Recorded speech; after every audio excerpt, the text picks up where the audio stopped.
আমাদের এই দরজাটারও লাগিয়ে দেন ভাই, দরজাটা লাগিয়ে দেন। কার্তিক মহারাজকে নিয়ে যে বিতর্ক তৈরি হয়েছে, এইটা নিয়ে আপনার প্রতিক্রিয়াটা কি?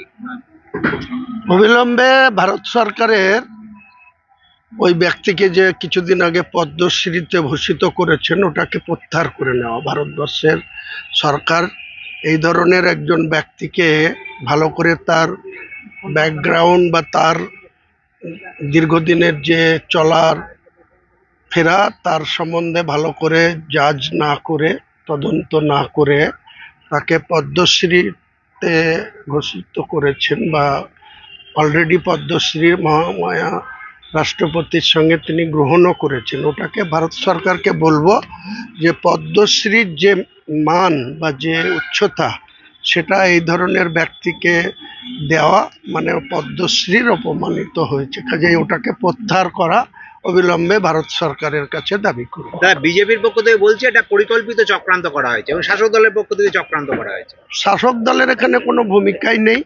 যে মহিলা 13 সালের ঘটনা, 2013 সালের ঘটনা, সেই মহিলার সঙ্গে উনি যদি পরিচিত না থাকতেন বা যদি কোনো সম্পর্ক না থাকতো তাহলে সরাসরি উনি নিজেই এটাকে নিয়ে ওপেন ফোরামে বলতে পারতেন যে তার কেউ চক্রান্ত করে তার সম্মানহানি করার চেষ্টা করছে, তিনি কোর্টে যেতে পারেন। যে সমস্ত মিডিয়াতে এটা প্রকাশ হয়েছে সেই মিডিয়ার কর্তৃপক্ষকেও নোটিশ দিতে পারতেন বা সরাসরি যে মহিলা তার বিরুদ্ধে এই মারাত্মক অভিযোগটা এনেছে তার নবগ্রাম থানাতে তার বিরুদ্ধে লিখিতভাবে এফআইআর হয়েছে।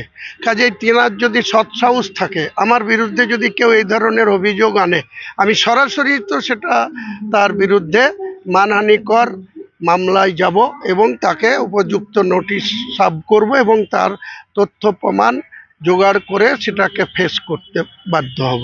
কিন্তু উনি এই ধরনের কাজে যুক্ত বা এই ধরনের একটা ঘটনা এতদিন ধরে চেপে রেখেছেন, এটাও একটা ক্রিমিনাল অফেন্স বলে আমি মনে করি। ওই মহিলা